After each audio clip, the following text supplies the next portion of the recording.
Welcome everyone. आप देख रहे हो मन्नत official YouTube channel. All India institute of medical sciences common recruitment examination 2024 की बात करेंगे साथियों। क्लास नंबर 20 होने वाली है आज आपकी, और क्लास नंबर 17 और 18 में आपको जिस तरह से एमसीक्यू सेशन हमने करवाया, एमसीक्यू फॉर्म में क्वेश्चंस थे। क्वेश्चंस ऐसे हैं जो डायरेक्टली पेपर में आपसे पूछे जाने के चांसेस 100% है। तो ऐसे क्वेश्चंस का रिवीजन कराना ही ज्यादा इंपॉर्टेंट हो जाता है, जो या तो लास्ट किसी एग्जामिनेशन में पूछे जा चुके हैं या पूछे जाएंगे। तो क्लास नंबर 20 भी आपका इसी तरह का एमसीक्यू सेशन होने वाला है। इससे पहले क्लास नंबर 19 में हमने आपको सीसीए रूल्स करवाए थे 1965। तो अगर वो क्लास आपने नहीं देखी है तो क्लास नंबर 19 को जाकर जरूर देखो। टेलीग्राम चैनल पर हमने पूरी की पूरी प्लेलिस्ट अभी तक 19 क्लासेस की आपके साथ शेयर की हुई है, तो प्लेलिस्ट को आप देख सकते हो। फर्दर इंफॉर्मेशन के लिए आप हमारे चैनल पर बने रहें। फर्स्ट टाइम व्यूअर हैं वो चैनल को सब्सक्राइब जरूर करें। तो क्लास नंबर 20 की शुरुआत करने जा रहे हैं, तो पहले क्वेश्चन से करते हैं साथियों। तो क्वेश्चन नंबर 1 क्या होगा आपका? रिवीजन सेशन है, एमसीक्यू सेशन होगा आपके लिए। तो पहला क्वेश्चन है, how many times can home town B change during the entire service of government servant under LTC rule. ये एलटीसी रूल के अकॉर्डिंगली कितनी बार होम टाउन का आप एड्रेस चेंज करा सकते हो पूरी सर्विस के दौरान, एंटायर सर्विस। ठीक है, यानी कि जो भी आप 30 या 35 साल की सर्विस सर्व करोगे गवर्नमेंट के अंडर, उसमें आप कितनी बार अपना होम टाउन का एड्रेस चेंज करा सकते हो। Once, twice, thrice, no limit. कि एक तो है कि एक बार, एक है 2 बार, एक है 3 बार, एक ये है कि लिमिट नहीं है, जितना मर्जी चाहो आप बार चेंज करा लो। तो देखो बच्चों, ऐसे क्वेश्चंस का आंसर 5 सेकंड आपको मिल जाएंगे। आप अपने आंसर्स काउंट करके अपने मार्क्स देख सकते हो, आपको कितने क्वेश्चन आते थे इस मॉक के अंदर से। तो इसका जो आंसर है वो होने वाला है वंस, यानी कि आप एक बार पूरी सर्विस के ड्यूरेशन में केवल आप एक बार अपना होम टाउन का एड्रेस चेंज करा सकते हैं। पहला क्वेश्चन क्लियर हुआ। चलते हैं क्वेश्चन नंबर 2 पे। Whether some members of the family can avail LTC home town while other can avail LTC anywhere in India in the same 2-year block under LTC rule। अब ये 2-year block है, जैसे 4 year का एक block होता है, इसको 2-2 year में तोड़ देते हैं। आप 1-2 ईयर में होम टाउन ले लो, एक नेक्स्ट वाले 2 ईयर में आप एनीवेयर इन इंडिया ले लो। तो क्या कंडीशन है? क्या कुछ मेंबर ऑफ द फैमिली आपके एलटीसी होम टाउन ले सकते हैं, कुछ एलटीसी एनीवेयर इन इंडिया ले सकते हैं? क्या ऐसा पॉसिबल है? तो इसका आंसर या तो हाँ होगा या ना होगा। Not sure, depend upon the condition, ये ऑप्शंस नहीं होते हैं इसके। ठीक है, तो डेफिनेटली आप आंसर बताओ। 5 सेकंड का टाइम आपको मिल जाता है बच्चों। तो इस तरह के क्वेश्चन का आंसर होगा आपका यस। कुछ मेंबर आपके होम टाउन में जा सकते हैं और कुछ मेंबर आपके एनीवेयर इन इंडिया अवेल कर सकते हैं लीव ट्रेवल कंसेशन के दौरान, यानी कि एलटीसी। ठीक है, एलटीसी की फुल फॉर्म आपको पता होनी चाहिए। तो आंसर इसका बी होगा। तो ये क्लियर हो जाता है, कुछ मेंबर एलटीसी होम टाउन ले सकते हैं और कुछ member LTC anywhere in India ले सकते हैं सेम 2 ईयर के ब्लॉक के अंदर। क्वेश्चन नंबर 3 देख लेते हैं। Wilful absence from duty after the joining time has expired. ये साफ साफ लिखा है कि आप अपनी मर्जी से छुट्टी पे हैं ड्यूटी से, आपने जो ज्वाइनिंग टाइम दिया है वो जैसे एक्सपायर हो जाता है, तो उसको क्या ट्रीट किया जाता है? उसको मिसबिहेवियर ट्रीट किया जाता है। और वो कौन सा फंडामेंटल रूल है? एफआर आपको पता है फंडामेंटल रूल होते हैं। तो विलफुल एब्सेंस वाला आपने याद रखना है बच्चों, वो होता है फंडामेंटल रूल नंबर 108। ठीक है, क्या होगा वो आपका? Fundamental rule number 108। तो 108 फंडामेंटल रूल के तहत कोई भी गवर्नमेंट सर्वेंट जो अपनी मर्जी से ड्यूटी से छुट्टी लेगा, एब्सेंट रहेगा, विलफुल एब्सेंस रखेगा, उसको मिसबिहेवियर माना जाता है। और सीसीएस कंडक्ट रूल 1964 के हिसाब से और सीसीएस सीसीए 1965 के हिसाब से उन पे कार्रवाई और जो प्रोसीडिंग्स है वो चलाई जाती है। तो फंडामेंटल रूल नंबर 108 आपका क्या होता है? विलफुल एब्सेंस वाला। क्वेश्चन 4 देख लेते हैं। prescribed period beyond which a vacancy caused by deputation of an officer to central government approved training program may be filled in the normal manner। आपसे पूछा गया कितने दिन के अंदर ऐसी वैकेंसी को भरा जाता है। जो भी पीरियड होता है उस पीरियड के बियॉन्ड अगर वैकेंसी बच जाती है डेपुटेशन के कारण, है ना, सेंट्रल गवर्नमेंट में, तो इस तरह के ट्रेनिंग प्रोग्राम की जो वैकेंसी है उसको नॉर्मली कितने दिन के अंदर फिल करना चाहिए? 30 दिन के अंदर, 45 दिन के अंदर, 60 दिन के अंदर या 3 महीने के अंदर। तो बच्चों ऐसे क्वेश्चंस का आंसर होगा आपका 45 डेज। तो 45 डेज के अंदर अंदर आपकी ये जो वैकेंसी है उसको फिल कर देना चाहिए। ठीक है जी। क्वेश्चन नंबर 5 पे आ जाते हैं। Maximum number of increments can be awarded to a sports person. Maximum number of increments can be awarded to a sports person in his her career for achieving excellence in national international games. तो आपने बताना है इसका answer क्या होगा।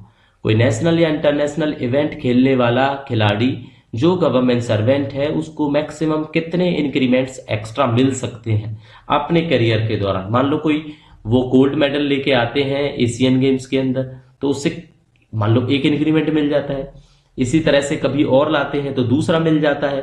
तो आपको क्या लगता है, 1 बार मिल सकता है, 2 बार मिल सकता है, 3 बार मिल सकता है या 5 बार मिल सकता है? मैक्सिमम नंबर ऑफ इंक्रीमेंट की बात कर रहे हैं। तो आंसर देने की कोशिश करो। 5 सेकंड आपके हैं, हमें मिलेगा रिलैक्स। तो बच्चों डेफिनेटली इसका आंसर आपका 5 होगा। तो 5 मौके आपको ऐसे मिलेंगे जिसमें अगर आप स्पोर्ट्स पर्सन हो तो अपने करियर के दौरान एक्सीलेंसी अचीव करते हो नेशनल या इंटरनेशनल इवेंट के अंदर, तो आपको इंक्रीमेंट मिल जाते हैं 5। पे फिक्सेशन इज डन अंडर। बहुत इंपॉर्टेंट क्वेश्चन है, कई बार पूछा गया है, रट लेना, याद कर लेना, जैसे मर्जी कर लेना। तो फंडामेंटल रूल नंबर 22 के अंदर आता है पे फिक्सेशन, ये मैंने आपको बता दी। लेकिन 22 के कौन से में आएगा है? ये ऑप्शन बी में आएगा, ऑप्शन सी में आएगा या ऑप्शन डी में आएगा? तो इसको भी रट लेना। Fundamental 22 IA1। ठीक है, फंडामेंटल रूल नंबर 22 है, 22 में फिर इस तरह से है, फिर ए है, फिर 1 है, उसमें पे फिक्सेशन की बात की गई है। तो पे फिक्सेशन किसके अंदर आती है? आपका फंडामेंटल रूल नंबर 22 के डी ऑप्शन के हिसाब से। तो इसका आंसर क्या होगा बच्चों? डी आंसर होगा इसका। क्लियर हो गया। 7th क्वेश्चन पे चलते हैं। Power to condone the unauthorised absence under fundamental rule 17 of A. तो अनऑथराइज्ड एब्सेंस है, एक होता है विलफुल एब्सेंस, वो 108 में है फंडामेंटल रूल नंबर में। ठीक है, और एक होता है अनऑथराइज्ड एब्सेंस। तो ये फंडामेंटल 17A के अंदर किसको पावर दी गई है इसको कंडोन करने की? ठीक है, तो ये अपॉइंटिंग अथॉरिटी को है, HOD को है, हेड ऑफ द ऑफिस को है, या किसी को नहीं? तो 5 सेकंड का टाइम बच्चों आपके लिए रहता है।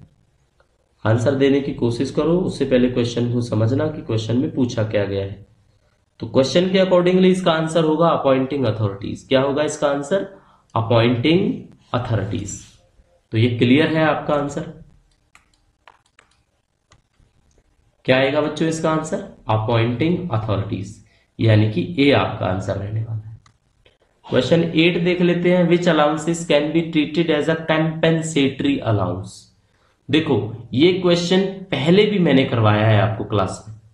आपको बस ये याद रखना है, कंपेंसेटरी अलाउंस में एक अलाउंस नहीं आता, रट लेना उसको। रेंट फ्री अकोमोडेशन आपका कंपेंसेटरी अलाउंस के अंदर आता है। ठीक है, तो ये नहीं होगा। तो ऑब्वियसली इसका आंसर हुआ आपका सम्पचुअरी अलाउंस। तो आंसर होगा इसका ए। तो सम्पचुअरी अलाउंस को कंपनसेटरी अलाउंस नहीं माना जाता, रट लेना इस क्वेश्चन को आप लोग। ठीक है, क्वेश्चन 9 देखते हैं। आ रिकरिंग और नॉन रिकरिंग पेमेंट, या तो पेमेंट एक बार हो या बार बार हो, जो ग्रांट की जाती है किसी गवर्नमेंट सर्वेंट को from the consolidated fund of India, consolidated fund of India से, या हमारे जो स्टेट की संचित राशि से, या आपके यूनियन टेरिटरी की संचित राशि से, एक रिम्यूनरेशन, एक इनाम के तौर पे दी जाती है फॉर स्पेशल वर्क। कोई स्पेशल काम कराना है, वो ओकेजनल भी हो सकता है, इंटरमीडिएट कैरेक्टर का भी हो सकता है, जैसे साल में एक तो ये हुआ होली, दिवाली या कोई सेमिनार या कोई एग्जामिनेशन, इस तरह से। एक इंटरमीडिएट होता है, जैसे हर 3 महीने में होगा, हर 6 महीने में होगा। तो ऐसा रिकरिंग या नो रिकरिंग जो पेमेंट दी जाती है ना जी, उसको बोलते हैं हम ऑनोरेरियम। क्या बोलते हैं बच्चों? उसको ऑनोरेरियम बोला जाता है। इसमें गवर्नमेंट सर्वेंट को एक्स्ट्रा पेमेंट उस काम के लिए मिलती है क्योंकि वो एक स्पेशल वर्क होता है। ओकेजनल भी हो सकता है, इंटरमीडिएट कैरेक्टर का भी हो सकता है। क्लियर हो गया? नेक्स्ट देख लेते हैं, the time allowed to a government servant. Government servant को टाइम दिया जाता है जिसमें वो ज्वाइन करता है अपनी नई पोस्ट को, या ट्रेवल करता है एक स्टेशन से दूसरे स्टेशन तक जहां पे वो पोस्टेड है। तो इस वाली लाइन को क्या कहेंगे? Posting time, duty time, joining time, या इनमें से कोई नहीं। इसका आंसर इजी है, आपको पता होना चाहिए। 5 सेकंड आपको मिलते हैं।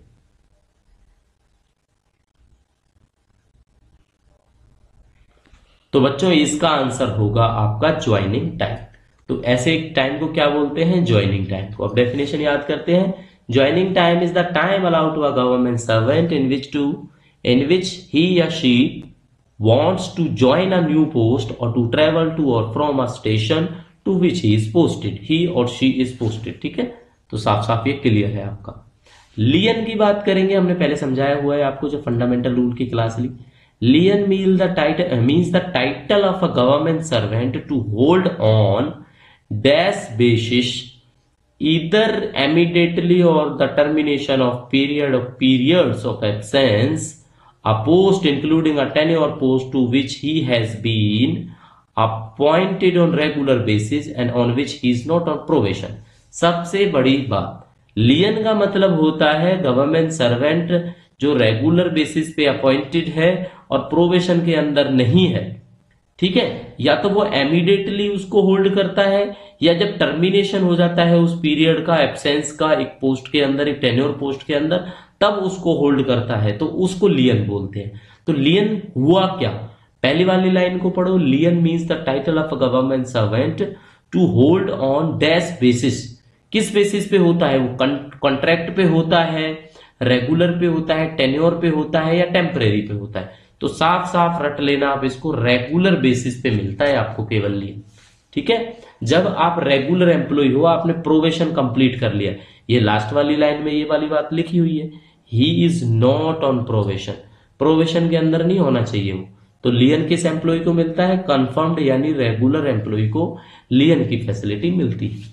ठीक है, pay granted to a government servant in consideration of the fact that he is serving in a country other than the country of his domicile। एक पे मिलती है गवर्नमेंट सर्वेंट को, किस बेसिस पे मिलती है? कि वो सर्व कर रहा है कंट्री में। ठीक है, कौन सी कंट्री में? दूसरी कंट्री में, अपनी कंट्री में नहीं। तो ऐसे गवर्नमेंट सर्वेंट की पे को क्या बोलेंगे? क्या सिंपल पे बोलेंगे, ओवरसीज पे बोलेंगे, स्पेशल पे बोलेंगे, या ऑनोरेरियम? तो देखो ऑनोरेरियम तो है नहीं, पे से कुछ क्लियर नहीं होता। पे तो चाहे आप इंडिया में लो या बाहर लो, वो पे ही बोली जाती है। स्पेशल पे ये हो नहीं सकती, तो डेफिनेटली ओवरसीज पे है। तो विदेश में जो आपको सैलरी मिल रही है, किसी भी तरीके से मिल रही है, क्योंकि वो आपको पता है other than the consolidated fund of India से रिलीज होती है, उसको ओवरसीज पेमेंट बोलेंगे हम। तो ओवरसीज पे बोला जाता है pay granted to government servant in consideration of the fact that is serving in a country other than the country of his domicile. ठीक है, तो ओवरसीज पे बच्चों इसका आंसर हो जाएगा आपका। नेक्स्ट चलते हैं क्वेश्चन नंबर 13 पे। उससे पहले इंपॉर्टेंट मैसेज आप सबके लिए ये है, टाइम देखो एग्जामिनेशन में कम है, तो इसलिए एमसीक्यू सेशन के बेसिस पे हर एक टॉपिक से क्वेश्चन लाने की कोशिश करेंगे, ताकि आप 20, 25, 30 जितने भी क्वेश्चन हम पॉसिबल कर पाए आपके लिए, आपका मॉक की तरह काम करेगा ये। और इस एमसीक्यू सेशन की पीडीएफ केवल हमारे प्लस मेंबरशिप वाले जो मेंबर्स हैं उनके लिए अवेलेबल होगी, क्योंकि उनके लिए एक प्राइवेट ग्रुप है जो टेलीग्राम पर बनाया गया है। तो फर्दर इंफॉर्मेशन आपने लेनी है, मन्नत ऑफिशियल यूट्यूब टेलीग्राम चैनल पर जाओ। कैसे ज्वाइन कर सकते हो? इंफॉर्मेशन वहीं से मिलेगी, या आप हमें ईमेल कर सकते हो।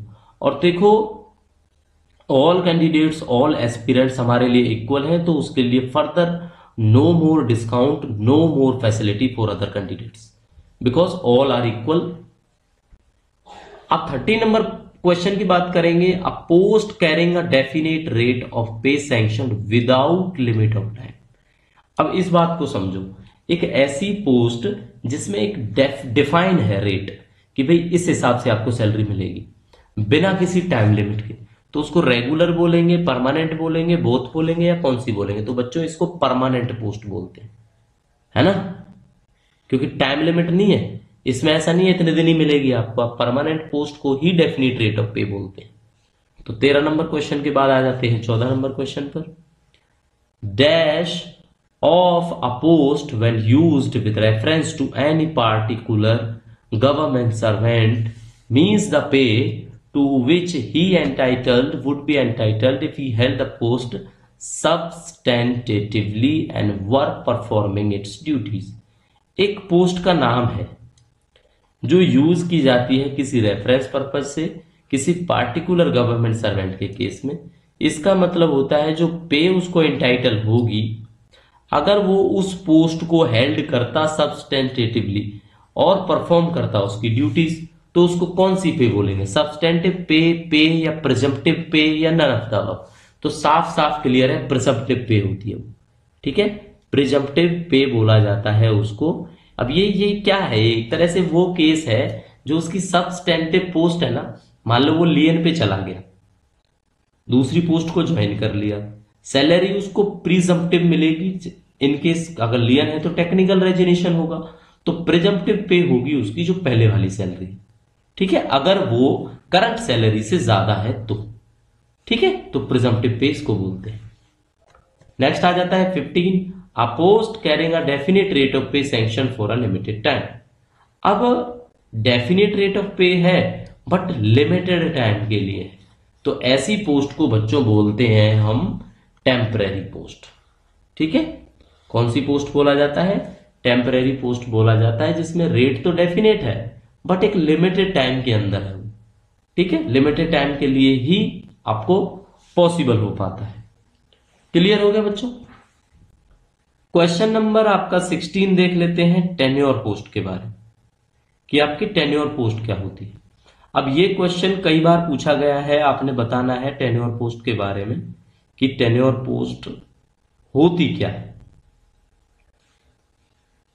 तो वो एक टेम्परेरी पोस्ट होती है, या वो एक परमानेंट पोस्ट होती है, या बोथ होती है, या कोई सी नहीं होती। ठीक है, अब इसके अकॉर्डिंगली आपने आंसर देना है। तो बताओ क्या होगा? 5 सेकंड का टाइम आपको मिल जाएगा।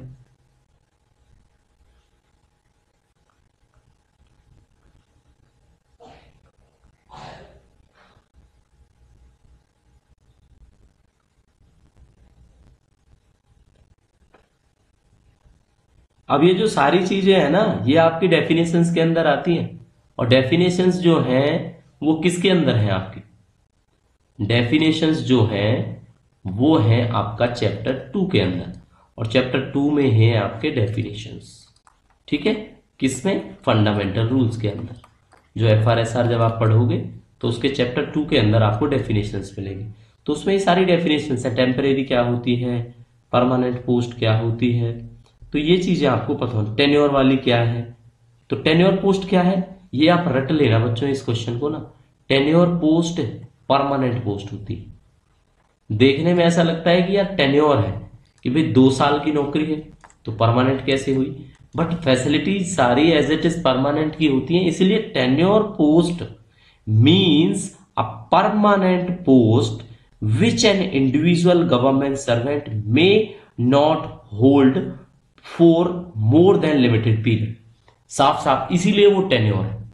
किससे कब तक होल्ड नहीं कर सकते? एक लिमिटेड पीरियड से ज्यादा आप उसको होल्ड नहीं कर सकते, इसलिए उसको टेन्योर पोस्ट बोला जाता है।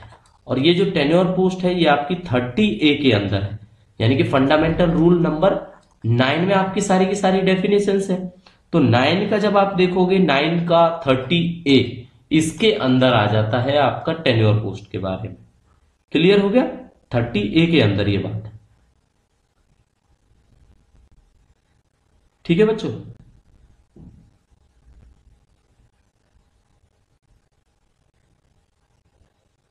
अब नेक्स्ट क्वेश्चन देख लेते हैं। नेक्स्ट क्वेश्चन में आपको समझना जरूरी है, कुछ बेसिक सी बातें हैं सारे क्वेश्चन। तो ये बी आंसर है इसका, क्लियर है।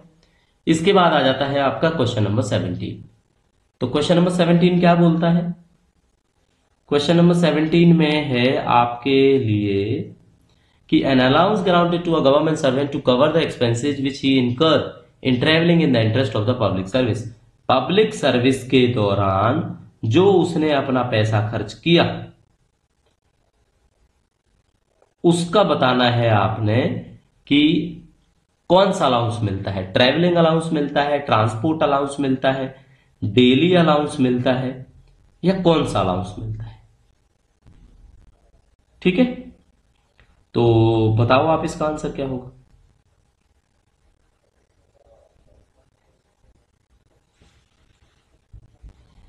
तो बच्चों इस क्वेश्चन का आंसर होगा आपका ट्रैवलिंग अलाउंस। ठीक है, ये वो अलाउंस है जो किसी गवर्नमेंट सर्वेंट को दिया जाता है जब वो पब्लिक के किसी काम से ट्रेवल करता है one station to another station, तो उनको ट्रैवलिंग अलाउंस की जो फैसिलिटी है वो प्रोवाइड की जाती है।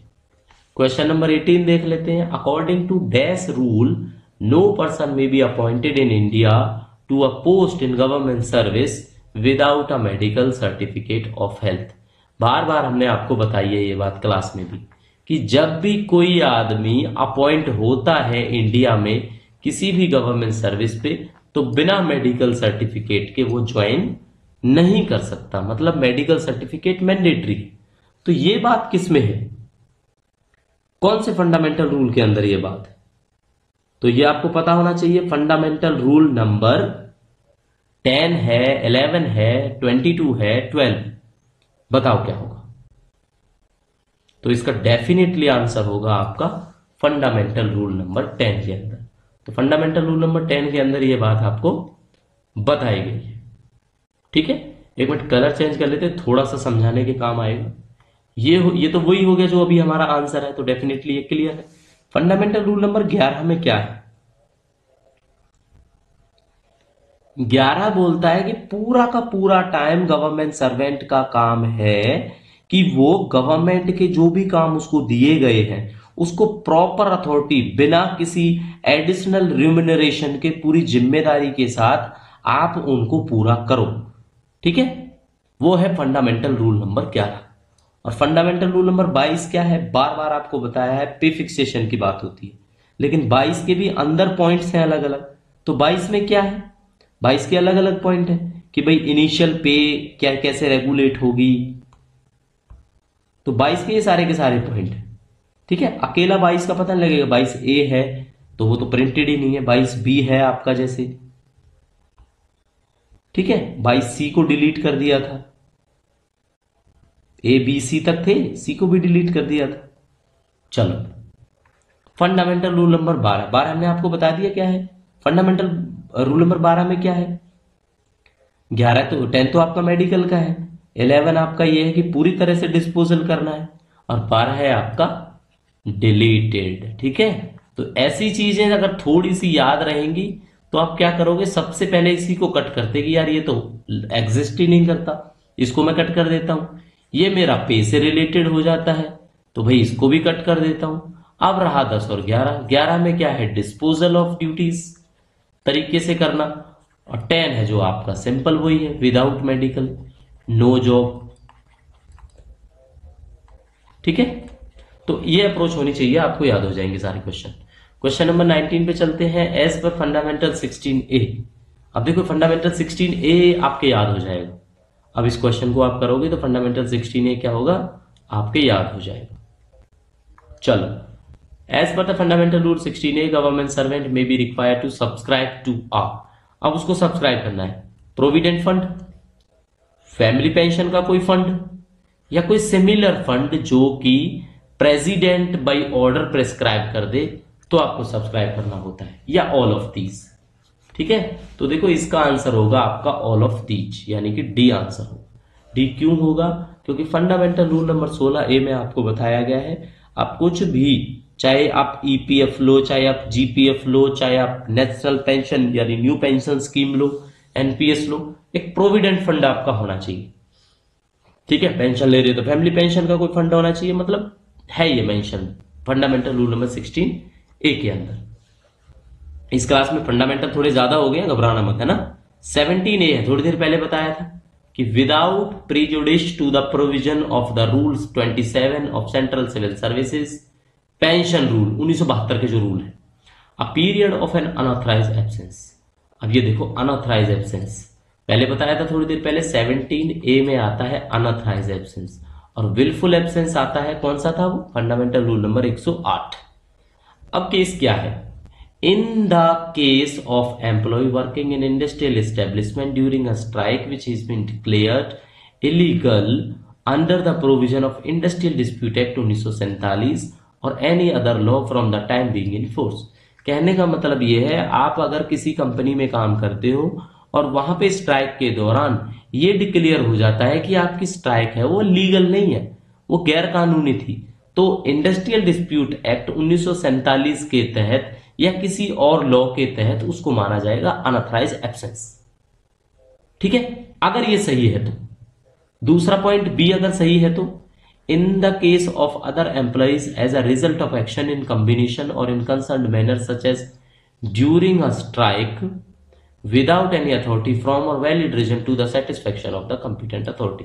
इसमें साफ साफ लिखा है अगर कोई और कंडीशन होती है या कोई कंडीशन का कॉम्बिनेशन होता है कि ड्यूरिंग स्ट्राइक बिना किसी अथॉरिटी के या वैलिड रीजन के अगर कंपिटेंट अथॉरिटी सेटिस्फाई नहीं है तो भी वो उसको अनऑथराइज एब्सेंस करार दे सकती है। तीसरी चीज आ जाती है, in the case of an individual employee remaining absent unauthorisedly or deserting the post. तीसरा ये है कि भाई ये सारी चीजें छोड़ो हड़ताल वाली, इसके अलावा भी गैर तरीके से अगर आप एब्सेंट हो, पोस्ट को डेजर्ट कर रहे हो, पोस्ट को खराब कर रहे हो, आ नहीं रहे हो आप, तो उसको अनऑथराइज एब्सेंस माना जाएगा। अगर ये बच्चों तीनों के तीनों पॉइंट ठीक है तो आंसर होगा आपका ऑल ऑफ दिस। तो आपको दूंगा केवल 5 सेकंड का टाइम, जज करो और आंसर दो।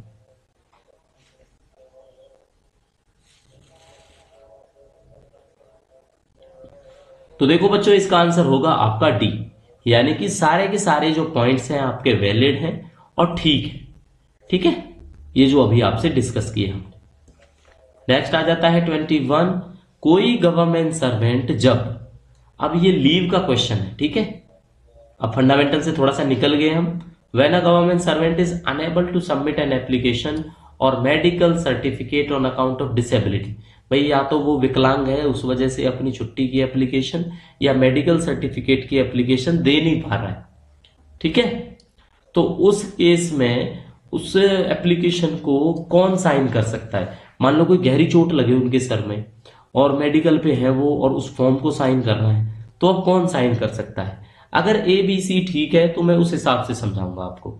ठीक है, the spouse of the government servant, government servant की वाइफ, अगर फीमेल ही गवर्नमेंट सर्वेंट है तो उसका स्पाउस आपको ऑब्वियसली पता है हस्बैंड होगा।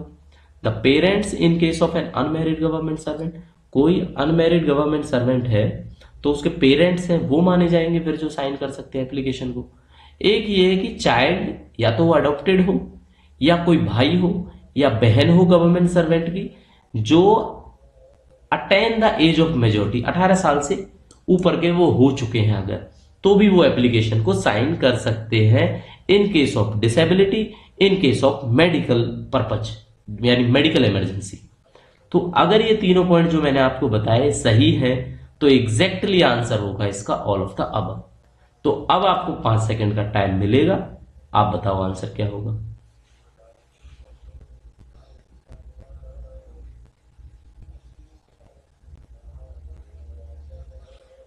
तो बच्चों इसका answer definitely all of the above होगा। ऐसे केस में या तो हस्बैंड वाइफ साइन कर सकती है या अनमैरिड गवर्नमेंट सर्वेंट है तो उसके पेरेंट्स साइन कर सकते हैं। अगर आपके बच्चे हैं, अडॉप्टेड चाइल्ड हो, भले ही भाई हो बहन हो, जिन्होंने मेजोरिटी की एज को पार कर लिया है, 18 साल से ऊपर अगर वो हो चुके हैं तो एप्लीकेशन को साइन भी कर सकते हैं और सबमिट भी करा सकते हैं। तो आंसर क्या निकला बच्चों, इसका डी निकला, यानी all of the above. Question 22 पे आ जाते हैं। Leave not be granted, leave नहीं दी जाएगी किसी सर्टेन सर्कमस्टांसेस में, shall not be granted to a government servant whom a competent punishing authority has decided। देखो एक अथॉरिटी उसने डिसाइड कर लिया कि हमने ए बी सी या डी इनमें से कोई ऐसा काम करना है जिसकी वजह से हम उसको लीव नहीं देंगे, तो क्या केस हो सकते हैं? या तो उसको डिसमिस करना हो, या उसको हटाना हो, या उसको कंपल्सरीली रिटायर करना हो। कि भाई कोई पेनल्टी लगा दी, और कंपल्सरी रिटायरमेंट आपको पता है मेजर पेनल्टी के अंदर आता है, और मेजर पेनल्टी माइनर पेनल्टी आपको हमने कल ही पढ़ाए हैं। ठीक है, उससे पहले वाली क्लास में भी प्रोसीडिंग्स जो डिसिप्लिनरी एक्शंस है उसमें बताया हमने आपको। तो बताओ 5 सेकंड का टाइम है, आंसर क्या होगा? या ये सारे के सारे ठीक है?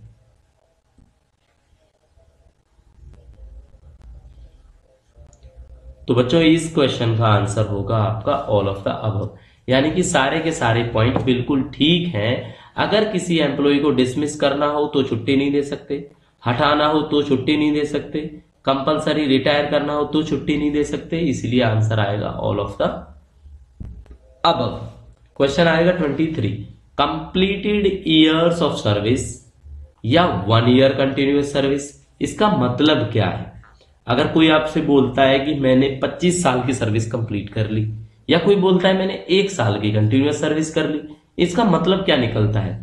इसका मतलब निकलता है continuous service of specified duration under the central government, कि कंटिन्यूअस सर्विस है लेकिन ड्यूरेशन बताना है 1 साल, 2 साल, 5 साल, 15 साल, 25 साल, 35 साल। सेंट्रल गवर्नमेंट जो इंक्लूड करता है period spend on duty as well as on EOL, extra ordinary leave. Extra ordinary leave पे हो या आपका कोई ड्यूटी पे हो पीरियड, उसको भी कंटिन्यूअस सर्विस में माना जाता है। तो क्या है बच्चों, ये बोथ ऑफ द अबव या नन ऑफ द अबव? तो इसका आंसर आपने 5 सेकंड के अंदर सोच के बताना है।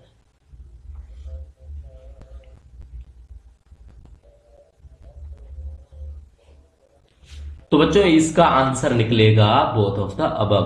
कंटिन्यूअस सर्विस का मतलब हो जाता है आपका specified duration under the central government, जिसमें इंक्लूड होता है period spend on duty as well as on extra ordinary leave. तो both of the above is called completed year of service. ठीक है, चलो क्वेश्चन 24 देख लेते हैं। Central civil services leave rules 1972 come into force on, कब आई ये लीव रूल? अभी हम लीव रूल ही पढ़ा रहे थे आपको। 1 जून 1972 को, 1 जनवरी 1972 को, 1 दिसंबर 1972 को, 1 जुलाई 1964 को। तो 72 है तो 64 तो आने से रहा है ना। अब 72 में बच्चे हो जाएंगे कंफ्यूज, तो इसका डेफिनेटली आंसर आपको याद रखना है first day of June 1972। 1 June 1972 से लागू होते हैं central civil services leave rules 1972, जिसको बोलते हैं सीसीएस लीव रूल्स 1972। एग्जैक्टली आपको क्लियर हो गया सीसीएस लीव रूल 1972 का ये क्वेश्चन। तो डेट वाले क्वेश्चन आपने सारे याद रखने। पिछले वाले में हमने आपको सीसीए का पढ़ाया, कब आए सीसीए? 1 दिसंबर, लिखे यहां पे सीसीए। जो सीसीए रूल्स हैं वो आपके आए 1 दिसंबर 1965 को, इससे ये लागू हुए। तो ये चीज आपने याद रखनी है, ऐसे ही ये चीज याद रखनी है। क्वेश्चन 25 पे आ जाते हैं बच्चों। Recall to duty, recall to duty इसका क्या मतलब है? इसका मतलब है आपको ड्यूटी पे वापस बुला लिया। अच्छा वापस कैसे बुला लिया? वापस भाई ऐसे बुला लिया, कोई अर्जेंसी हो, कोई आपकी लीव को कैंसिल कर दिया हो, कोई मेडिकल अर्जेंसी हो, अगर आप मेडिकल इंस्टीट्यूट के अंदर काम करते हैं तो रिकॉल टू द ड्यूटी का प्रोविजन होता है। ठीक है, अब रिकॉल टू द ड्यूटी का प्रोविजन कब होता है? Before the expiry of leave. आप लीव पे गए हो लेकिन उससे पहले ही अगर बुला लिया जाता है तो उसको बोलते हैं recall duty from expiry of leave. अब इसका बताओ, रूल 21 है, 22 है, 10 है, 23 है। ठीक है, अब थोड़ी सी आपको लगेगा कि मेहनत कम आएगी आपकी, तो देखो मैं आपको रूल वाइज बता देता हूं। रूल 21 तो होगा नहीं, क्योंकि रूल 21 में क्या आता है आपका? रूल 21 में आता है कि कब से आपकी लीव शुरू हुई और कब से खत्म हुई। इसको बोलते हैं commencement and termination of leave. कब आपकी छुट्टी शुरू हुई और कब आपकी छुट्टी खत्म हुई, यह है रूल नंबर 21। 22 में क्या है? 22 में कि हॉलीडे को कैसे कंबाइन किया जाता है। ठीक है, कॉम्बिनेशन ऑफ गजेटेड हॉलीडे या कोई भी हॉलीडे, संडे भी, ठीक है, विद लीव, कि लीव के साथ में कैसे उसको कंबाइन करना है हॉलीडे को। रूल नंबर 10 आपको हम पहले ही बता चुके हैं। बताओ 10 के अंदर क्या था, बताया है आपको कभी? वो रूल 10 नहीं था, वो रूल 10 था, लेकिन वो फंडामेंटल रूल नंबर 10 था, ठीक है। और एक सस्पेंशन वाला था जो हमने आपको बताया था सीसीए रूल के अंदर, वो रूल नंबर 10 था। लेकिन ये होता है आपका कम्यूटेशन। क्या होता है ये rule number 10? Commutation of one kind of leave into another. एक तरह की लीव को दूसरे तरह की लीव में कम्यूट करना ही बोलते हैं रूल नंबर 10 के अंदर। तो अब आपको क्लियर हो गया होगा कि आंसर 23 होगा इसका, है ना, रिकॉल्टिव ड्यूटी। तो 23 ही डेफिनेटली आपका इसका बच्चों आंसर होगा, recalled to duty before expiry of leave. तो रिकॉल्टिव ड्यूटी, ऐसे आप इसको याद रखो, ये obviously before the expiry of leave. इसमें क्या कंडीशंस है? इसमें कंडीशन ये है कि देखो, फ्री पैसेज टू इंडिया मिलेगा आपको, फ्री पैसेज टू इंडिया, क्योंकि अब आपको गवर्नमेंट पैसे देगी वापस बुलाने के, क्योंकि वो बुला रहे हैं, आप तो नहीं बुला रहे। ट्रैवलिंग अलाउंस दिया जाएगा, जो भी जर्नी आप करोगे टीए मिल जाएगा। और क्या कंडीशन होगी? लीव सैलरी जब वो पोस्ट को ज्वाइन करते हैं सेम रेट से मिलेगी उनको, रिकॉल पे कर लिया है तो। क्यों मिलेगी? क्योंकि छुट्टी तो कैंसिल हो चुकी, तो इसलिए लीव सैलरी दी जाएगी इसके अंदर। ट्रैवलिंग अलाउंस आपको पता ही है, वो मिलेगा। और अगर लीव जो आपकी रिकॉल की गई है इंडिया के अंदर, उसको ड्यूटी कंसीडर कर दिया गया, उस डेट से, जिस डेट से आप स्टार्ट कर देते हो स्टेशन से आना, तो लीव सैलरी मिलेगी उसमें आपको, ठीक है। तो रिकॉल्टिव ड्यूटी रूल नंबर 23 के कुछ सिंपल रूल थे। आंसर यहां पे अब छिपा थोड़ा सा दिखाई देगा आपको, आंसर डी है इसका बच्चों, ठीक है। Recalled to duty before expiry of leave, that is rule number 23। और ये था हमारा क्वेश्चन नंबर 25। तो बच्चों इंटरेक्टिव सेशन था, 25 क्वेश्चन आपको कराए। कैसे लगे आपको, ये जवाब आपने देना है कमेंट सेक्शन में। फर्स्ट टाइम व्यूअर है तो चैनल को बिल्कुल सब्सक्राइब कर लो। मोर प्रैक्टिस क्वेश्चंस एमसीक्यू हमारे टेलीग्राम चैनल पर अवेलेबल हैं, जो प्लस मेंबर्स के लिए बनाया गया है। तो मेंबरशिप को ज्वाइन कैसे करना है, मेल कर सकते हैं, या मेन टेलीग्राम चैनल पर जाकर आप एमसीआरई एग्जामिनेशन की प्रिपरेशन के रिगार्डिंग हमसे बात कर सकते हैं। तो लाइक शेयर सब्सक्राइब कर दो चैनल को, दोस्तों के साथ जरूर शेयर करना जिनको इसके बारे में नहीं पता है। manatofficial14@gmail.com ऑफिशियल ईमेल आईडी है, जहां पे आप चाहे मेंबरशिप की बात हो, चाहे आपके प्रिपरेशन की बात हो, या आपका कोई भी डाउट हो, आप हमसे बात कर सकते हैं। टाइम रहते रिप्लाई करने की कोशिश करने का प्रॉमिस हमारा रहेगा। तो साथियों मिलेंगे नई क्लास में, तब तक आप प्रिपरेशन करते रहो, पुरानी क्लासेसों को रिवाइज करते रहो। एक बुक अवेलेबल कराई हुई है हमने आपको, 2024 की रिसेंट बुक है, जिसमें सारे रूल्स का आपका हैंडबुक की तरह काम करेगी वो। तो वो आप पढ़ते रहो। मिलेंगे आपसे नई क्लास में, तब तक के लिए thank you and see you soon.